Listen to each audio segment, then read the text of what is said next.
All right, back again from our potty break.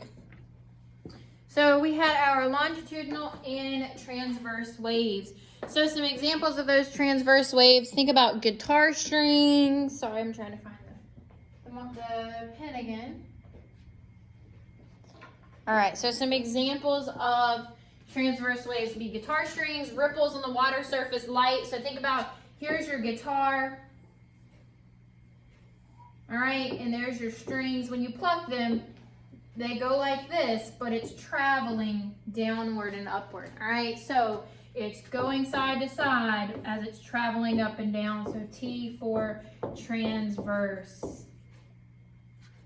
All right, so you can see some transverse waves do not require a medium. Remember, if they do not require a medium, they are electromagnetic waves. That's what's in your reference sheet, those ones that are listed on that spectrum. So when you're looking at labeling your transverse waves, because it's traveling this way but going up and down, all right, the crests are the top parts, right? When you think about the crest of a mountain, it's the very top of the mountain, all right? So the crests are the peaks, and the trough, if you're eating out of a trough, what is it? It's the dip. So the trough is the lowest part, all right? Crest is the highest, trough is the lowest part. Those are on your transverse waves. Again, our wavelength is from crest to crest. We could also do trough to trough if you wanted. All right, the key point is we're going down and back up, and it ends right before we start going down again, because notice this part will be duplicating the other side. So it's a down and a up, and that's your wavelength from crest to crest or from trough to trough. Frequency, again, same thing as your longitudinal waves, but this time they're going up and down instead of your compressions. Frequency is how frequently it passes. So if you notice on the top one, this line represents 1 second. How many waves have passed in 1 second? So if we look, only one wavelength passed in that 1 second in example A. But for B, you've got 2 wavelengths that pass in 1 second. And then in wave C, you've got 4 wavelengths that pass in 1 second. So if you were standing here at this 1 second line, which one passed you more frequently? The last one. So this one has higher frequency of wave speed. All right. So in your diagram, you were to correctly label it. So going back and reviewing those 2 types of waves we talked about. Longitudinal, notice they move long ways. All right, and their waves are separated with compressions and rarefactions. So as it's traveling, it spreads out, all right? Like I said, think about that slinky on the floor. You took it and you pulled it back, and if you were to release that slinky, it's gonna move in a compression going forward. All right, so those are the things that you need to label on a longitudinal. Transverse, it's going up and down, moving side to side, so it forms a T for transverse. Top parts are your crest. Think about the crest of a mountain. And the bottom parts are the trough, all right? Like if you're eating out of a trough, it's a big dip. And then your amplitude is how high it goes. So if you look, it forms like a little A. This is your amplitude, how high that wave is going, all right? When you think about the amplitude of music, it's how high it's going. So you've got your amplitude of your wave is how much that beat is going up each time that wave goes, all right? So amplitude is going up. All right.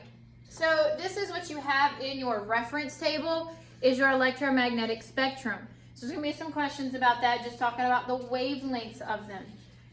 These versions of waves, electromagnetic spectrums, they are electromagnetic waves. They do not need matter to travel through. All right, that means they can travel in space, they can travel in a vacuum. So there's going to be the questions on your test that talk about which waves can travel through space. Or I saw this from outer space. That tells me it's what type of wave. It must be an electromagnetic wave, because those are the ones that can travel in a vacuum or don't need anything to travel through. So as we're looking at these, this is filled out on your reference table, all right, and it tells you the lengths. So if we can look at, trying to find one that's filled in. Oh, Mommy, what? Oh, it's beautiful. She's creating me some nice little drawings over there. Mommy? It's so pretty. What is it? Is it grapes? Yes. Grapes? Okay. All right, so as we fill this out, and And if you look, notice that your visible light comes from right here, all right? This is like, think about in like a biology textbook when it zooms in on one little piece and like all of a sudden makes it big. That's what this is doing right here, all right? So don't get this confused and think that red is lined up with here. This little section is coming from in here, all right? It's coming from inside of this. All of these six colors are squished into this one little section. So they brought it out and expanded it, because if they wrote them all right in there, you wouldn't be able to see it, right? So make sure you understand that that's all coming from in between right here.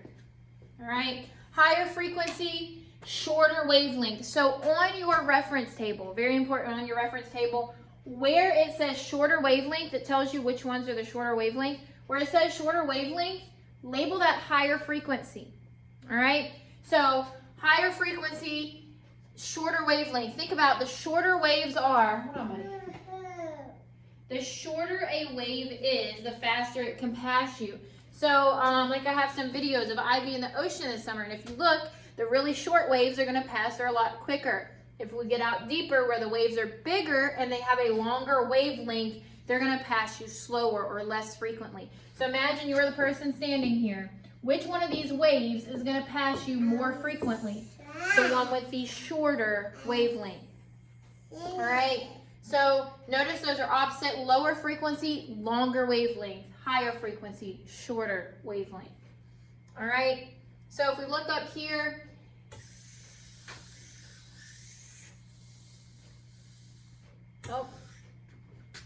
if you're looking at your electromagnetic spectrum, all right, this is your longer waves, and these are shorter, meaning that our shorter wavelength has our higher frequency, which is your little F there, right? And that means they're going like this, passing by you pretty quickly. Over here, longer wavelength, lower frequency, meaning they're bigger and they're not going to pass you as often. All right, so hopefully that kind of clears up some wavelength and frequency. You will have some questions about that, so make sure you're paying attention to those. Label that on your reference sheet. So here's just some quick examples of them. Radio waves as you go through your electromagnetic spectrum. Microwaves, exactly what you think of, right? And then infrared waves. So think about those of you who play video games.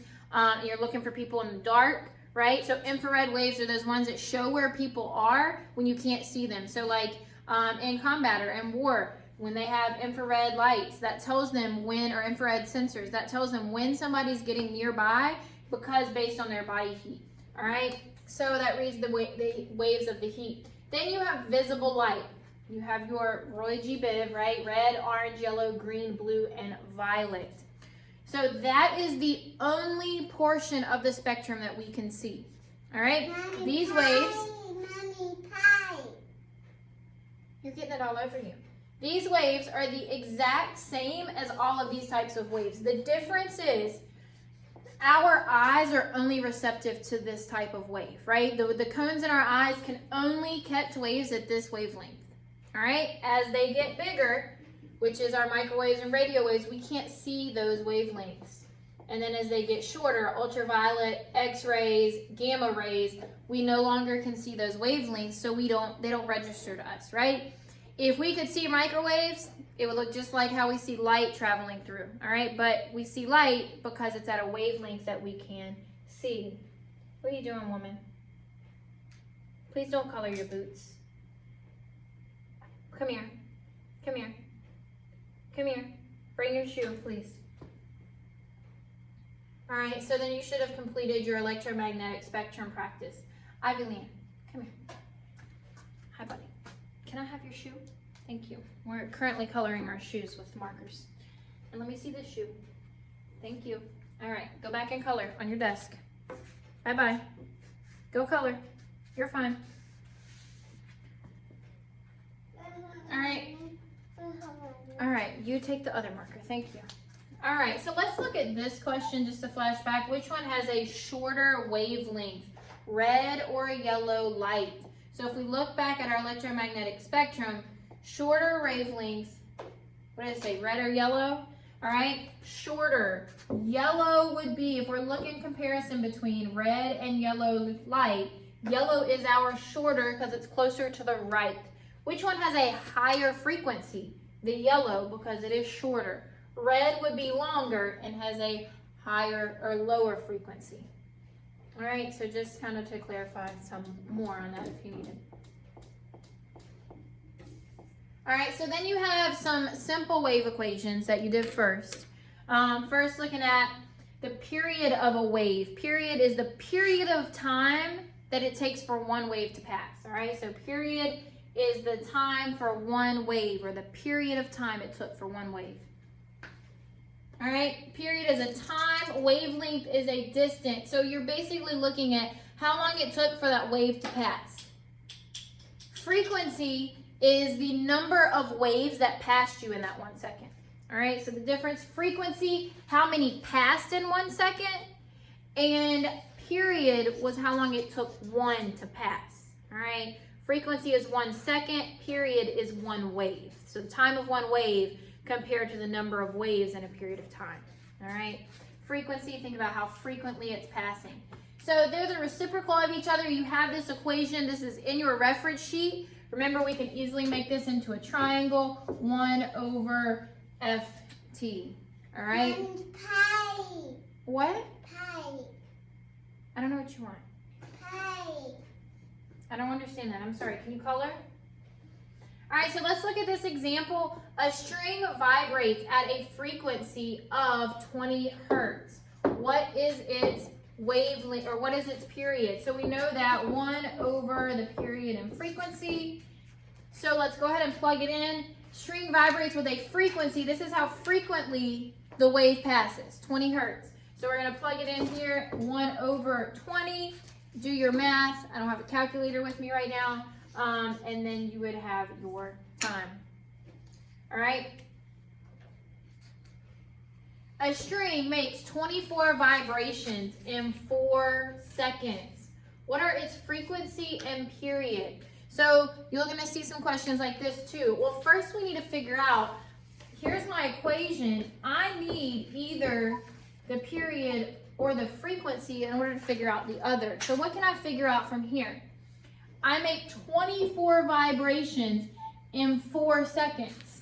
So that tells me I made how many in 1 second? If I made 24 and 4, I can divide them. 24 divided by 4. I made 6 vibrations per second. What is that, frequency or period? Frequency. This is how frequently, there's 6 waves. It passed you with a frequency of 6 waves per second. So this is 6 hertz. This is your frequency. It's how many passed in 1 second. So 1 over 6, and then you could solve for your t. 1 divided by 6, all right? So then looking at, now you're solving for period and frequency. Now taking that a little bit farther and solving for wavelength. We know that, as we just talked about, wavelength is the length of one repeatable wave unit. So that means the down and back up, all right? Or the compression to compression, trough to trough, right? So one repeatable wave unit. So when we're looking for wave velocity, we're gonna use that wavelength to calculate wave velocity, because velocity is the speed of that wave. How fast your wave is moving. If you're at the ocean, how fast does that wave get to shore? All right, so that's your wave velocity, how fast that wave is covering ground. Yeah. So your equation for wave speed is velocity over wavelength gives you frequency, or vice versa. It's written like this in your packet. You know how to make that into a triangle, right? Put this on the bottom and your V goes up top, all right? So velocity over frequency equals wavelength, or velocity equals frequency times wavelength. You don't need help, just keep drawing. It looks beautiful. You drawing blueberries now? Yeah. Okay. All right. So there's your wave equation, and let's look at some problems. An earthquake, P wave, which is just a type of wave that goes through with an earthquake. It has a frequency around 0.5 hertz. All right, if the velocity of it is 8, what is the wavelength? All right, so we know that velocity is frequency over wavelength.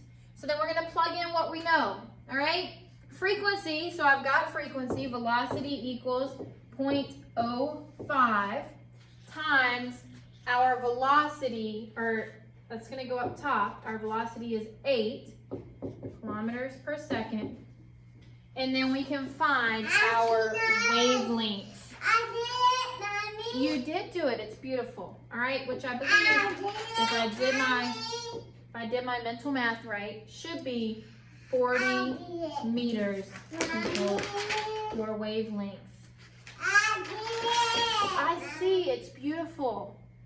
All right. Can you draw me another one? Okay. Thank you. All right, example 2, an earthquake S wave has a wavelength of 23 kilometers. If the speed is 45 kilometers per second, what is its frequency? So we're gonna put our velocity up top, and then you've got your wavelength and frequency. Hey, shh, please stop. Thank you. No, my name's Mommy, now be quiet. Okay, so we're gonna plug in wavelength. We've got 23, and then our speed is 4.5. So go ahead, plug that into your calculators. Let me grab one out of the other room real quick.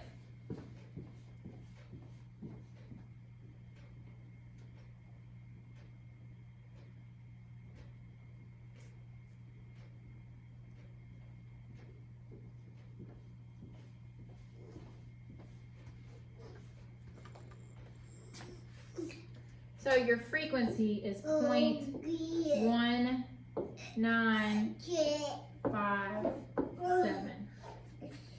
All right, so there is your frequency for your wave. All right. Hopefully that makes sense. Those two equations, your period and frequency along with your wavelength and wave velocity equations, are pretty simple. They just plug it into your triangle. So you should have completed those practice. And now we're going to look at, here's your electromagnetic spectrum. Let's go back here before we move on. Shorter wavelength means what? Really short waves are going to pass you fast, so they have a high frequency. Oh, and this is in white right now. High frequency. All right, and this one, longer wavelength, low frequency. All right, means they're pretty slow. They're going to pass you every so often, but not very frequently. All right, so now we're going to talk about how waves change, how they can be bended and molded and things like that. All right, so when we look at reflection, if you look at your reflection in the mirror, all that is a reflection of light. All right, you're not looking at a reflection of image. That image is made of light, right? And so when you look at it, you're seeing a reflection of the light that's bouncing off of you. That's what's actually forming your image in a mirror. All right, so the law of reflection, whatever angle you hit the barrier with is the angle that it's going to come off at. Very important. You're going to see questions like that. All right, your ray is going to hit the wall and it is going to bounce right back off. So right here, if we hit at a 45-degree angle, this angle matches that. All right, so it always bounces off at the same angle. Here's that law of reflection. You're going to measure that angle to the normal. All right, so draw a 90-degree line out from the barrier, and where you measure that angle is right here. All right, so here's my original wave. Imagine me shining a flashlight into this barrier. As it hits right here, it's going to bounce off with the same angle as it hit the barrier with, all right? And that angle is measured towards the normal. Very important, you're gonna use that normal over and over and over again as you get into these next few equations. So the normal is that 90 degrees line straight out from it. Always measured to the normal, very important.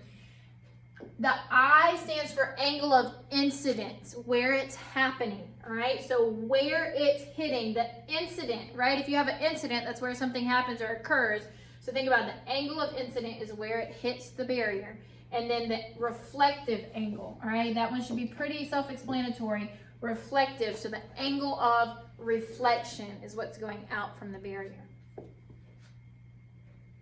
All right, so for example, you have your mirror or the reflection off of water. If you notice, when we talk about like the angle of reflection, if I were to hold a mirror right here, I can see into that mirror, but would I see myself? No, I'm gonna see whoever's over there in the corner. All right, so if I were to stand off to the side and say the screen was my mirror, if I stand off to the side, I don't see myself. I'm seeing whatever at the same angle on the other side. All right, so if Ivy was standing right there on the other side and this was a mirror, I would see Ivy instead of seeing myself. All right, so that's your law of reflection. If you see right here, which there's a video in your notes that you could have watched, as he moves this laser pointer, all right, as you move the laser pointer, the other reflected ray also changes. So as he moves this way, it's going to get closer together, and as he moves away, this one would have changed. So here's that normal that you can see measured there, and this angle matches that angle. All right. What? All right, and then you have refraction. That is the change in direction when the medium changes. So for instance, if you have oil and water, all right, and we know that oil and water don't mix, oil is going to be thicker than water. So if I were to shine a light into water, as it passes that barrier from oil and water, then it's going to change direction. All right, for instance, they use deep water and shallow water, right? Because deep water, it's got a lot of pressure, it's condensed down on it, and then it hits that shallow water and it's finally free to move faster. So what happens is, as you can see, your wavelengths get quicker, your traveling speed gets quicker. So it's allowing it to travel faster as it passes that barrier. So once it travels through a barrier, it's gonna bend because it gets smoother. Think about if I'm shining a flashlight and then I put a paper in front of it, or a laser pointer and I put a paper in front of it and I shine it at an angle, that laser pointer is gonna get bent. Also, a good example. Bending of wave, refraction. Think about this right here. The wavelength of light that hits that spoon and allows me to see it, right? Everything that we see is because of wavelengths of light. So when it hits it in the air, it's moving pretty fast, right? But then as those wavelengths of light get into the water, it moves slower. That's why your spoon looks broken in a glass of water. Same instance, like when you talk about probably in history class, maybe in earth science, when they talked about the people who used to like fish with spears. Shh. Bad student. It's an eraser, not a phone. She thinks the board eraser is a phone. Is there anybody there? No? All right. So when you think about the fish and the people who used to like fish with spears back before they had other methods of fishing and hunting, all right, they had to learn the difference of where the fish was going to be because the light that we see is traveling faster than when it hits the water. Shh. Bye. Goodbye. It's, after it hits the water, that wave slows down, and the actual fish is right here. For instance, the light that's allowing us to see it is showing it's here because of the ivy. Hush, please. Thank you. All right, so the actual light that's allowing us to see the fish is traveling faster than where the fish really is, because as those waves hit the water, they slow way down. All right, meaning they're gonna move. Hush, or you're going in the other room. Okay? Say yes, ma'am. All right, so that's what refraction is. You're looking at that object as it bends and goes through a new medium because that wave was forced to slow down. If you think about if you're running in air and then all of a sudden you hit water, you can't run as fast. That's the same thing that wave is doing. It's running in air and then it hits the water and it's getting slowed down. So it has to stop and then it makes it look like it's somewhere else. Your eyes don't realize that that wave has slowed down. All right? So an example of that will be a rainbow. Rainbow. Is it pretty? Yeah. Yeah? Mommy. What? All right, another example, if you see here's a laser light, and ideally if it hadn't switched mediums, this laser would have continued straight, right? But when it hit that water and was slowed down, you're all done. All right, when it hit that water and was slowed down, like imagine you're that light wave and you're running and you hit the water and you get slowed down, it drags it to an angle. All right? Right. All right, so whether reflection or refraction occurs depends on the barrier. All right, if your barrier is reflective or allows light to go through, it doesn't allow light to go through, then it's going to reflect that light, and that's when you're going to see reflection of the image. If that barrier allows light to travel through it, but changes medium and changes thickness, then therefore it's going to be refracted. All right. Let me take a sip of water real quick. I just got my wisdom teeth taken out, and so my jaws are a little sore, so give me 1 second. What are you doing, buddy? You're done with the eraser phone, okay?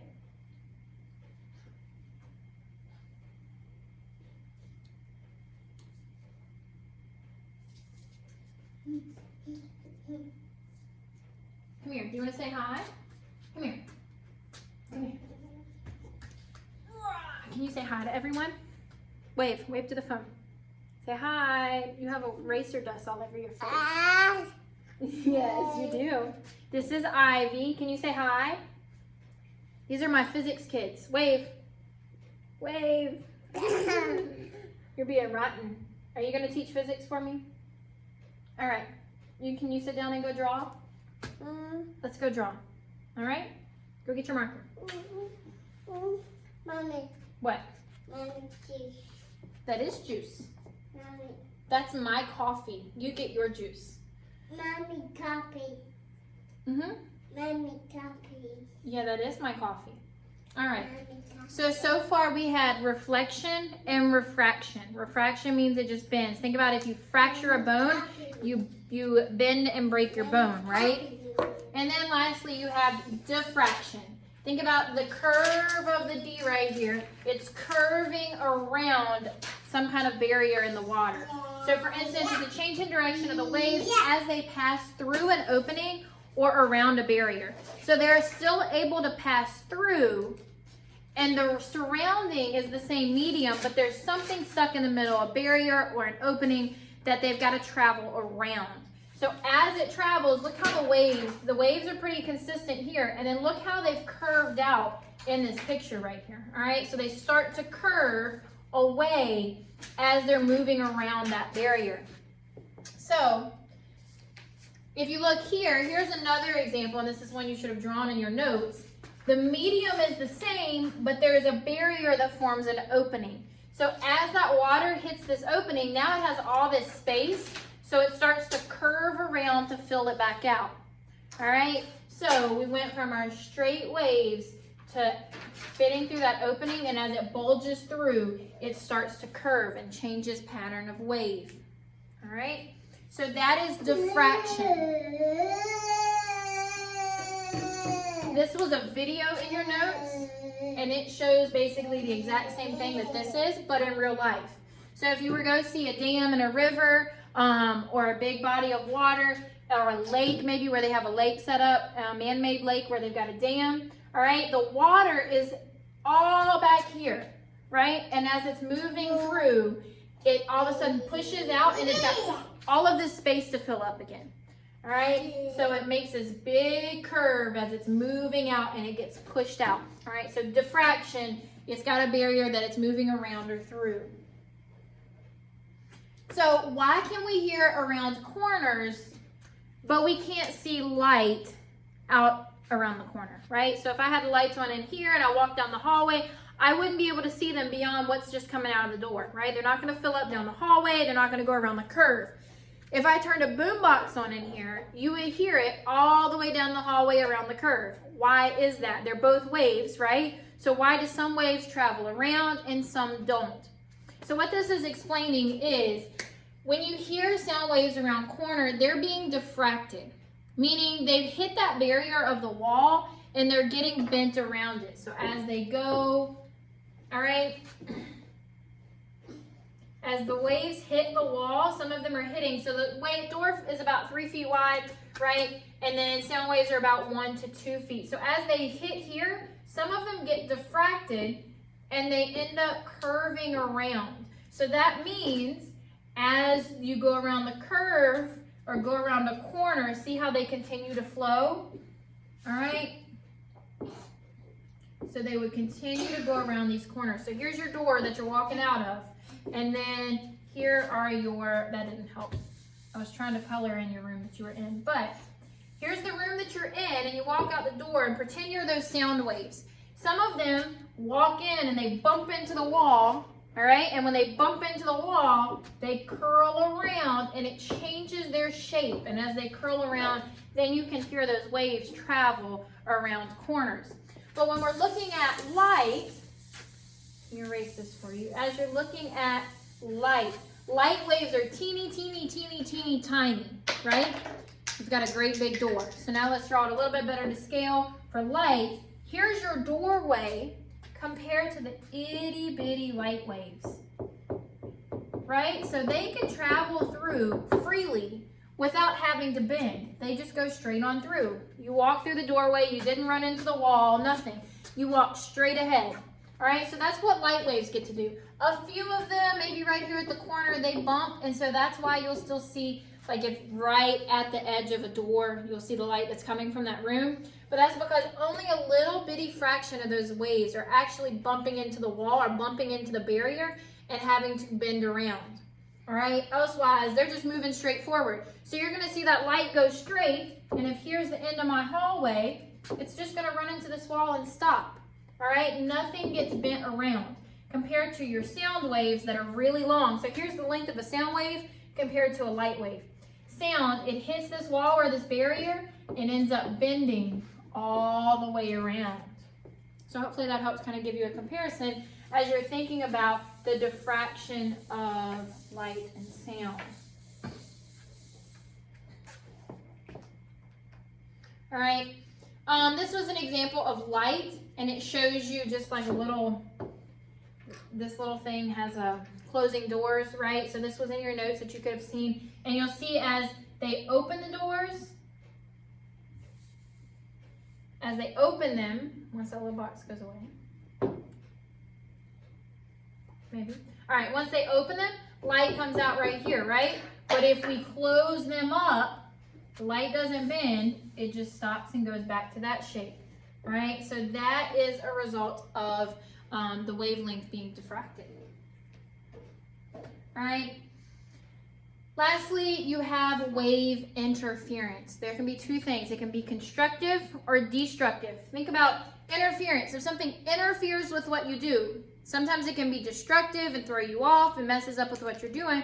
Or sometimes if something interferes, like maybe your teacher interferes or your parent interferes, right? And it makes it better because they're stopping you and saying, hey, what's going on? So that's constructive and destructive interference. That's what it does for waves, if you think about it like that. So constructive interference, those two waves meet together, and as a result, as they're traveling, they're going like this, and they both hit at a peak, and they end up twice as high, all right? So that's constructive. If I give you constructive criticism, I'm building you up, all right? So think of the word constructive. Constructive, I'm building it up, and it's higher. Look at how much higher it is than it originally was. You draw on the desk, please, okay? You can draw on the desk. All right, then you have destructive interference, which means if something is destructive to you, it tears you down, right? It stops you, it messes up what you're doing. So destructive interference, those two waves meet, but they end up just canceling each other out. So no ma'am, no ma'am, no ma'am, that desk. That's not the marker that goes on there, that desk. Thank you. All right, if you look where these two, if we were to add these two waves together, it's going down where this one's going up. So let's say this was +2 and this is -2 because it's below the line. +2 -2, 0. They cancel out. Ivy Leanne, no drawing on chairs on the desk. No ma'am. Walk around. I'm sure it's beautiful, but it needs to be on the desk and not the chair. All right? So, and then if you look here, now we're going up. So +2, and down -2, and I'm just making these numbers up. No. Those two cancel out, and again, it's flat line. So destructive, if something is destructive, it tears it down, it cancels it out. So when they meet in opposite directions, they're destructive to each other. But when they meet and they're both going in the same direction, so you have a +2 and a +2, then you end up with a greater one. So this one will be +4, for instance. All right, so that's your interference. Here's them side by side. If you see this one stayed the same. This one meets it and goes in the same direction. So constructive. They meet and they build up higher. All right. Here, they meet in their opposite directions, so they flatline. All right. Never, ever, ever. I only have one wave. So can they do this? No, never. So do not ever select that as an option for interference. They're either bigger or flat. All right, that's your interference option. Flat. All right. So here's an example of some waves, and I also took some videos this summer at the beach that I was going to show you all. But if you see this wave, and then in the notes it showed you another wave was coming, and as they meet, they end up forming a great big wave that splashes together. So these two form, and as they come together and meet, they clash and water goes up. So go back in your notes if you want to in the slides and watch these videos, and they give you examples of exactly what's happening with those types of waves. All right. Lastly, and then we'll kind of regroup and talk about all the different types of changes that can happen with your waves. But lastly is your Doppler effect. So that's like your ambulance as it's traveling down the road, right? Here's your ambulance. Why is it really high pitched as it's moving forward, but when it's leaving you, all of a sudden it sounds like the sound's disappeared? That's because its little horn that's letting out all the sound is in the front. So as it's pushing it, these are really, really, really close together. All right? It's driving into the waves it's making. Think about a boat as it's going in the ocean, right? It's driving into the waves that it's creating. All right? Here's your boat. All right? It's driving into the waves it's creating, so it's really short. But as it begins to leave them behind, they get longer. So this higher frequency gives you a higher pitch, and as they get longer, it quiets down. All right? So let's talk about the different types of changes to waves, just so that we can kind of recap and talk about what they were. All right? So you've got reflection, which means it hits the wall and it bounces back off at the same angle. All right, so there's your normal one. It bounces off at the same angle. You have refraction, all right, which means it hits that barrier, all right, and then ends up changing angles.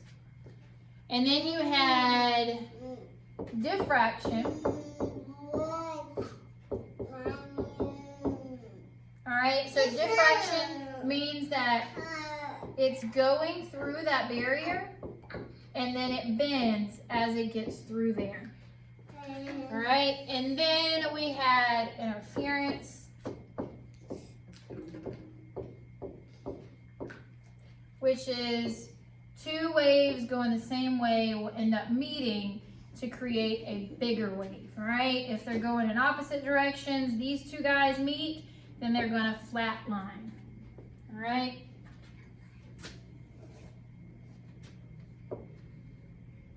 This one meets with this one. So in your lab that you had there, you had an example of that. Y'all have the supplies in the back of the room, and you also have the lab if you want to do that to kind of show an example. But if you were to sit that slinky on the floor again, stretch it out with two partners, if both partners slung their end of the slinky to the right, then you would see as they meet there in the middle, all of a sudden it's a big loop. But if somebody went to the right and somebody went to the left, they would flatten out there in the middle, all right? So you can see some examples with that with the slinky in the lab that I left for you all.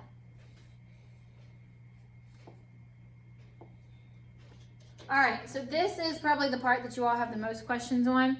So give me 1 second. I'm gonna take a quick break because my jaws are hurting. Like I said, I just got my wisdom teeth taken out. So I'm a little bit sore still. So give me a quick second and then we're gonna finish talking about this.